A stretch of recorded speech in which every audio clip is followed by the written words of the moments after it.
Hi, welcome to Mano's kitchen. Aunty, இன்னைக்கு என்ன special? இன்னைக்கு பூந்தி லட்டு செய்ய போறோம். வணக்கம்ங்க, வெல்கம் டு மனோஸ் கிச்சன். இன்னைக்கு மனோஸ் கிச்சன்ல பூந்தி லட்டு எப்படி செய்யலாம்னு பார்க்கலாம். அதுவும் ஈஸியா சுவையா எப்படி பண்ணலாம்னு பார்க்கலாங்க. இந்த லட்டு எல்லாத்துக்குமே பிடிக்கும். ஈஸியா பண்றது எப்படின்னு பார்க்கலாம். ஆனா அதுக்கு முன்னாடி இதுக்கு என்னென்ன தேவைன்னு பார்க்கலாங்க.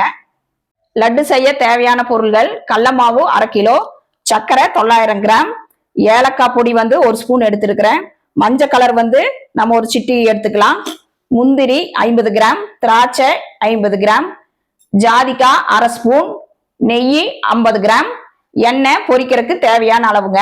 அவ்வளவுதாங்க. இப்ப கடல மாவு நான் நல்ல கடல மாவு எடுத்திருக்கிறேங்க, அதனால சலிக்க வேண்டாம். நீங்க இப்ப கடல மாவு எடுத்து ஒரு 1/2 கிலோ நான் இந்த மாதிரி பாத்திரத்துல போட்டு கரைச்சி எடுத்துக்கலாங்க. நான் இது ஏற்கனவே சளிச்சு எடுத்து வச்சுட்டேன். நீங்க கடல மாவு எதுக்கு ஒரு தடவை சளிச்சு போட்டுருங்க. கட்டியெல்லாம் இருக்கும், கரைக்கிறதுக்கு கட்டி கட்டியா இருக்கும், அதனால சளிச்சு போட்டுருங்க. இப்ப இதுக்கு தேவையான அளவு தண்ணி ஊத்தி கரைச்சிக்கலாங்க. அளவளவா ஊத்தி கரைச்சுக்குங்க.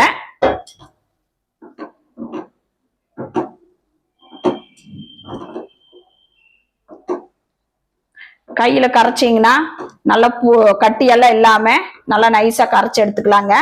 கொஞ்சம் கொஞ்சமா தண்ணி ஊத்தி கரைச்சுக்குங்க.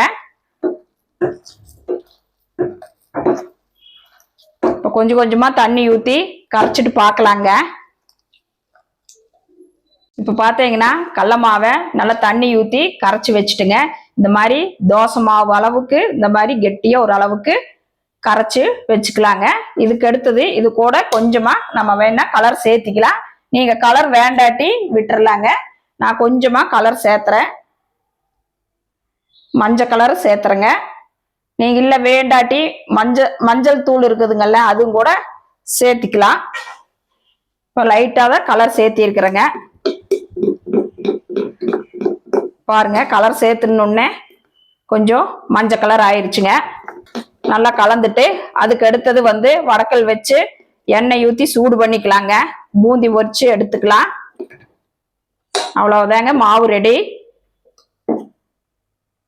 இந்த மாதிரி பக்குவத்துல இருந்தா போதுங்க பூந்தி போடுறதுக்கு. நீ அடுத்தது வடக்கல் வச்சுக்கலாங்க.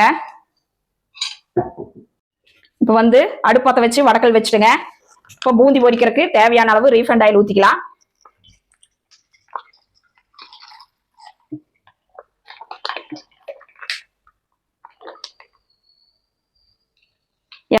இப்ப எண்ணெய் சூடாகட்டுங்க. சூடானதுக்கு அப்புறம் பார்க்கலாங்க. இப்ப பாத்தீங்கன்னா எண்ணெய் நல்லா சூடாயிருச்சு. அதுக்கு அடுத்தது இந்த மாதிரி பூந்தி போட கரண்டி இருந்ததுன்னா நீங்க பூந்தி போட்டு எடுத்துக்கலாங்க.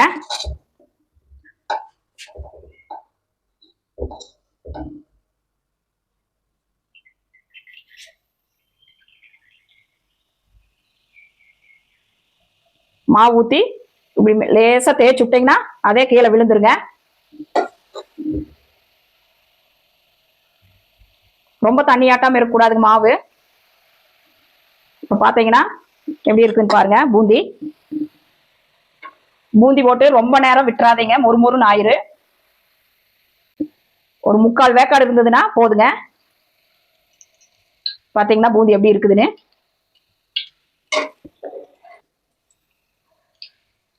பாருங்க. இந்த மாதிரி வந்ததுன்னா எடுத்துடலாம். பாருங்க எப்படி இருக்குன்னு பாருங்க. முழுசு முழுசா இப்படி இருக்கோனே.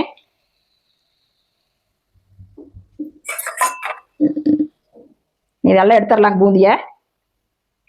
ஒரு அரிகரண்டி வச்சு இப்படியெல்லாம் பூந்தி எடுத்துடலாம்.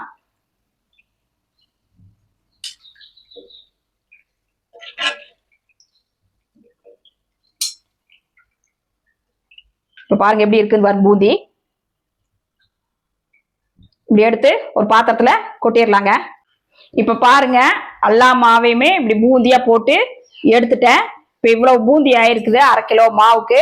அடுத்தது பாவு காய்ச்சிக்கலாங்க.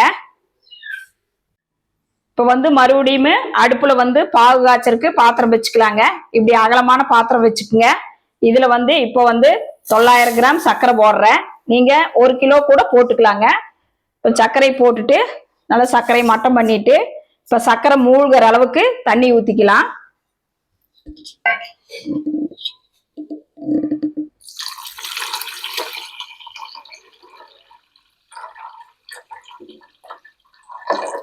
பாருங்க. இனி வந்து அடுத்தது அடுப்பு பற்ற வச்சுக்கலாம்.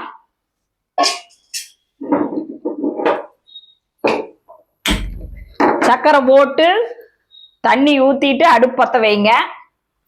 ஏன்னா முதலே அடுப்பு பற்ற வச்சிட்டிங்கன்னா கீழே சக்கரை போட்டோம்னா ஹீட்டுக்கு கீழே உரியிரு சக்கரை. அதனால இப்போ வந்து கரையிட்டுங்க பார்க்கலாம்.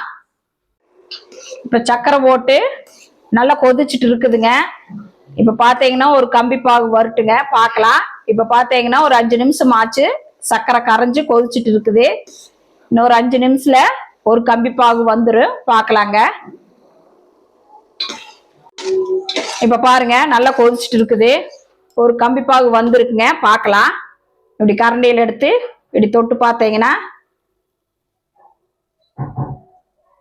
ஒரு கம்பி பாகு வந்துருச்சுங்க.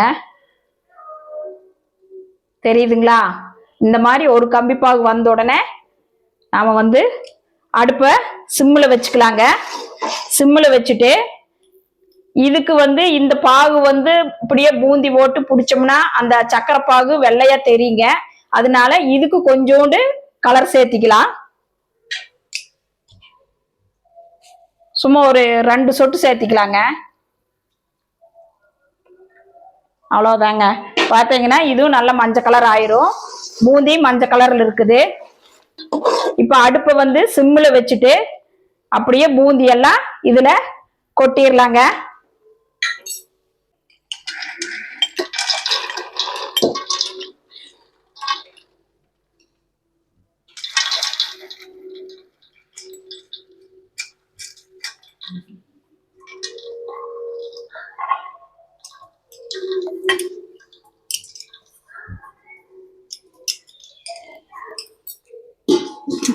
இப்போ பார்த்தீங்கன்னா பூந்தியெல்லாம் கொட்டிட்டோம்.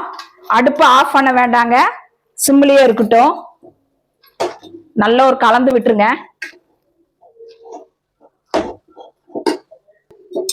சூடா இருக்கு. ஒரு துணி பிடிச்சிட்டு இப்படியே நல்லா கலந்து விடுங்க.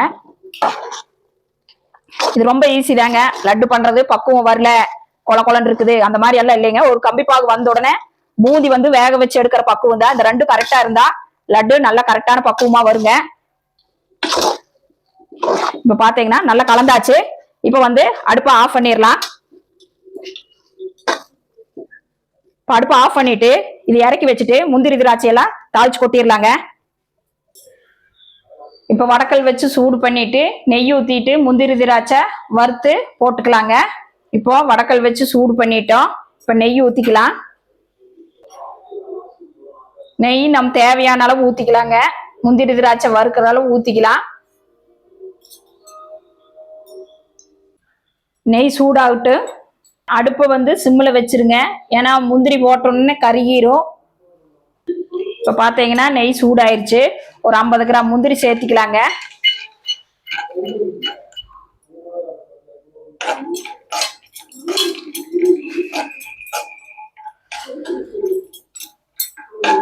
இது கொஞ்சம் பொன்னிறமா வரட்டுங்க பார்க்கலாம்.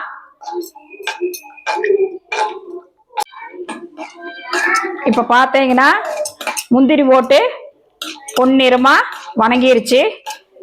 இதையே ஒரு கிண்ணத்துல எடுத்து வச்சிடலாங்க.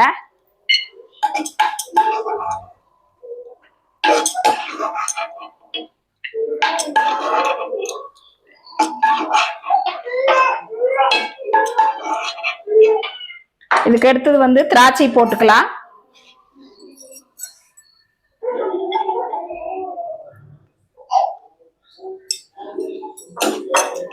திராட்சையும் போட்டு நல்லா உப்பி வர்ற வரைக்கும் வதக்கி விடுங்க. போட்ட உடனே பார்த்தீங்கன்னா உப்பி வந்துடும். அடுப்பை வந்து கம்மியாகவே வச்சுட்டு வதக்குங்க. முந்திரி திராட்சை முட்டு பக்குவமாக வறுத்து எடுத்து போடுங்க. முந்திரி திராட்சை கருகிருச்சுன்னா நல்லா இருக்காதுங்க கலரு. முந்திரி கடிக்கும் போது கசப்பாக இருக்கும். இப்போ பார்த்தீங்கன்னா திராட்சை உப்பி வந்துருச்சுங்க. இப்போ அடுப்பை ஆஃப் பண்ணிடலாம். இப்போ முந்திரி திராட்சை வறுத்ததை வந்து இப்போ இந்த பூந்தியோட சேர்த்திக்கலாங்க.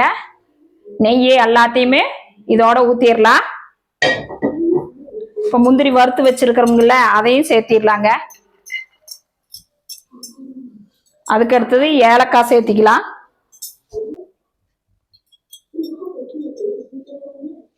அதுக்கு அடுத்தது வந்து ஜாதிக்காய் வந்து மேல இருக்கிற தோல் எடுத்துட்டு உள்ள விதை இருக்குங்கல்ல, அதை பவுடர் பண்ணி வச்சுக்கோங்க. இந்த மாதிரி லட்டுக்கெல்லாம் இந்த ஜாதிக்காய் பவுடர் போட்டீங்கன்னா அவ்வளவு வாசமாவும் இருக்குங்க, சுவையாவும் இருக்கும்.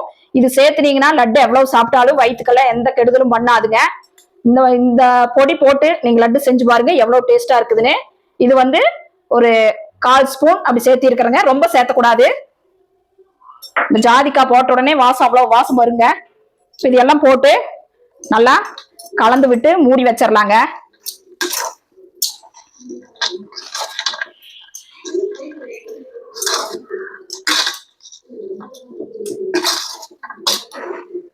பாத்தீங்கன்னா நல்லா கலந்து விட்டு பூந்தி எல்லாம் ஊறட்டும். ஒரு 1/2 மணி நேரம் மூடி போட்டு மூடி வச்சிடலாங்க. இப்போ எல்லாத்தையுமே போட்டு நல்லா கலந்து விட்டுறலாங்க. ஜாதிக்காய் பொடி போட்டு நீங்க ஒரு தடவை லட்டு செஞ்சு பாருங்க, அவ்வளவு வாசமாவும் இருக்கும், சாப்பிட்றதுக்கு டேஸ்ட் நல்லா இருக்கும். ஒரு லட்டுங்கிறது 4 லட்டு சாப்பிடலாம், அந்த மாதிரி இருக்கும். வயிற்றுக்கு எந்த கெடுதலும் பண்ணாதுங்க. நீங்க கிராம்பு, கல்கண்டு, பச்சைக்கல் போற எதுவுமே வேண்டாங்க, இந்த 4 பொருள் இருந்தா போதும். லட்டு அவ்வளவு வாசமாவும் இருக்கும், சாப்பிட்றதுக்கு நல்லா இருக்குங்க. இப்ப வந்து மூடி போட்டு மூடி வச்சிடலாம் ஒரு 1/2 மணி நேரங்க. ஊருட்டு அப்புறம் எடுத்து உருண்டை பிடிச்சிக்கலாம். இப்ப வந்து மூடி போட்டு ஒரு 1/2 மணி நேரம் மூடி வச்சிடலாங்க. 1/2 மணி நேரம் கழிச்சு பாக்கலாங்க. இப்ப வந்து 1/2 மணி நேரம் ஆச்சுங்க, திறந்து பாக்கலாங்க எப்படி இருக்குதுன்னு. பாத்தீங்கன்னா நல்லா ஊறிடுச்சு. நான் அதுக்கு முன்னாடி ஒரு 2 தடவை தட்டை திறந்து கிளறி விட்டுருக்கிறேன். இப்ப பாத்தீங்கன்னா ஆறிடுச்சு, நல்லா கெட்டி ஆயிருச்சு. இப்ப வந்து இனி உருண்டை பிடிச்சிக்கலாம். இப்ப மேலால கொஞ்சம் நெய் ஊத்திக்கலாங்க. மேலால கொஞ்சம் நெய் ஊத்தினா கொஞ்சம் வாசமா இருக்கும், அதனால கொஞ்சம் அளவா ஒரு 2 ஸ்பூன் ஊத்திக்கலாம். ஒரு கிளறி விட்டுட்டு உருண்டை பிடிச்சிக்கலாம். இப்ப பாத்தீங்கன்னா பூந்தி அப்படியே இருக்குது. நல்லா நல்லா என்ன சொல்றதுன்னா பூந்தி நல்லா இப்படி பாத்தீங்கன்னா மசிஞ்சு வந்திருக்குது பாருங்க, முழுசாவும் இருக்கு, மசிஞ்சும் இருக்குது. இப்ப நல்லா உருண்டை பிடிச்சிக்கலாம். இப்ப வந்து கையில நெய் தடவிட்டு இப்ப பாத்தீங்கன்னா நம்மளுக்கு வேணுங்கிற சைஸ் எடுத்துட்டுங்க இப்படி நல்லா உருண்டை பிடிச்சிக்கலாம். இதுல ஒரு முந்திரி திராட்சையுமே வச்சுக்கலாங்க. இங்க பாத்தீங்கன்னா இந்த சைஸ் வேணுங்கிற சைஸ் நாம உருண்டை பிடிச்சிக்கலாம். பாருங்க எப்படி இருக்குன்னு பாருங்க, நல்லா பூந்தியாம இருக்கு, பாத்தீங்கன்னா மசிஞ்சும் இருக்கு, நல்லா வாசமாவும் இருக்கு. இது வந்து பாத்தீங்கன்னா இப்படி எல்லாத்தையும் உருண்டை பிடிச்சி வச்சுட்டோம்னா 10-15 நாள் வெளியில வச்சிருந்தாலும் கெடாதுங்க. இந்த மாதிரி உருண்டை பிடிச்சி எல்லாம் ஒரு தட்டத்துல வச்சிடலாம்.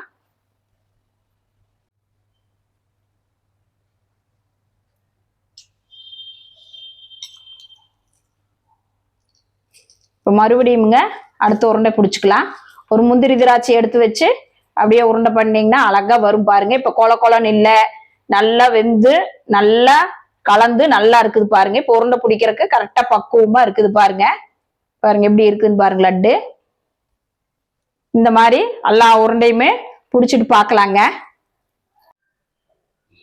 இப்ப பாத்தீங்கன்னா லட்டு பிடிச்சி 2 தட்டத்துலயும் வச்சாச்சுங்க. கிட்டத்தட்ட 60 லட்டு வந்திருக்குது பாருங்க. உடைச்ச கூட காட்டுற பாருங்க, லட்டு எவ்வளவு சாஃப்டா எவ்வளவு இதா ஜூசியா இருக்கு பாருங்க. இதே இந்த மாதிரியே வந்து ஒரு 10-15 நாள் வச்சிருந்தீங்கனாலும் கெடாம இப்படியே இருக்கும் லட்டு. நீங்களும் வீட்டுல இந்த மாதிரி லட்டு செஞ்சு பார்த்துட்டு எப்படி இருக்குதுன்னு சொல்லுங்க. இப்ப கிட்டத்தட்ட 60 லட்டு வந்திருக்குதுங்க. 1/2 கிலோ மாவு தான் போட்டோம். பாத்தீங்கன்னா டேஸ்ட் நல்லா இருக்கு, வாசம் நல்லா இருக்கும். நீங்க வீட்டுல இதே மாதிரி இதே அளவுகளோட செஞ்சு பார்த்துட்டு எப்படி இருக்குதுன்னு சொல்லுங்க.